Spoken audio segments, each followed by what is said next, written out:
नमस्कार news room को स्वागत करुच्ची मु तपन। आज आम चर्चा करवा कंटा बांजी कहीं हारिले नवीन पट्टनायक केवल राज्य नुहे देश में पॉपुलर चीफ मिनिस्टर जहाँकर सबुठारु अधिका पॉपुलारिटी रही अधिका एक्सेप्टेंस लोकों भीतर रही सत्वे भी नवीन पट्टनायक को एथर पराजयर मुह देखा पड़ी। गोटे पटे सरकार जाइए अन्यपटे नवीन दुईटी आसन लड़ुवा सत्वे गोटे आसन में परास्त होती अन्यटी कम मार्जिन रे विजय हासिल करिसेंती बीजेडी सुप्रीमो नवीन पट्टनायक। ये पछर कारण कौन केमिति और कहीं कंटा बांजी हारीगला विजु जनता दल एवं हारीगले बीजेडी सुप्रीमो नवीन पट्टनायक।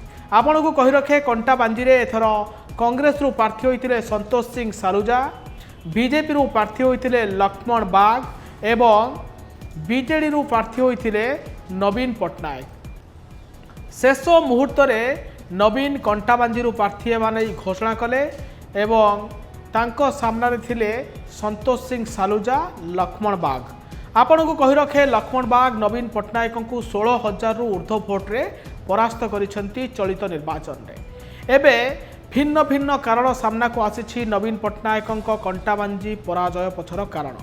प्रथम कारणटी है निर्वाचन पूर्व चर्चा है संतोष सिंह सालुजा जे कि कांग्रेस विधायक से बिजु जनता दल आड़ को ढलुंट एपरिकी बीजेडी निर्वाचन लड़वा नहीं चर्चा जहाँपाई संतोष सिंह सालुजा कर्मी माने नीरव रहिले एवं संतोष सिंह सालुजा जो आड़ को जीवे से आड़ को सेमाने जीवे बोली घोषणा करथिले। किंतु संतोष सिंह सालुजा शेष मुहूर्त में बिजु जनता दल गलेनी एवं निजे कांग्रेस दल प्रार्थी होई निर्वाचन लड़िले।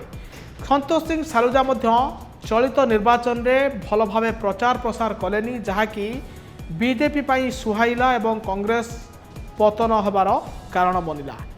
आपण को कही रखे संतोष सिंह सालुजा सबुबले कंटा बांजी 55,000 रु ऊर्ध्व भोट पाती कांग्रेस 55,000 रु ऊर्ध्व भोट पाए। किंतु चलित निर्वाचन में संतोष सिंह सालुजा 26,000 भोट पाई जहाँकि बीजेडी पराजयर मुख्य कारण बनिला एवं Santosh Singh Saluja vote bank BJP आड़ को ढलीगला। अन्यतम कारण कहुच्छी जे बीजेपी को बीजेडी हालकार नेला। आउ गोटे कारण होउछि जे नवीन पट्टनायक प्रार्थी हेबा परे जो आशायी प्रार्थी कंटा बांजीर थिले तांकर निष्क्रियता मध्य चलित निर्वाचन में देखा मिला। अन्यतम बड़ कारण होउछि नवीन पट्टनायक एवं बीजेडी ओभर कॉन्फिडेंट। मुख्यमंत्री बा बीजेडी सुप्रीमो कंटा बांजी निर्वाचन लड़ुतिले गोटे रोड शो किंबा समावेश सभाटीए करनथिले एवं बीजेडी अन्य नेता माने कंटा बांजी प्रचार प्रसार जोरदार करनथिले जहाँकि लक्ष्मण बाग को सुहाईथिला। लक्ष्मण बाग जोरदार प्रचार कले एवं निर्वाचन मैदान में बीजेडी सुप्रीमो को परास्त करिबारे सक्षम हेले। कांग्रेस निष्क्रियता बीजेडी को हराइला एवं बीजेपी को बड़ फायदा देला जहाँ फल कि नवीन हारीगले कंटा बांजी निर्वाचन मंडली। आउ गोटे बड़ कथा होउछि चलित निर्वाचन में जो हिंजिड़ी आसन नवीन पट्टनायक लड़ीथिले सेथिरे मध्य तांकर विजय हार बहुत कम रही। मात्र 4,500 रु अधिक भोट्रे नवीन पट्टनायक जीति। पूर्वर 50,000 60,000 भोट्रे नवीन जितुथिले हिंजिड़ी आसन किंतु एथर तांको विजय मार्जिन कम रही।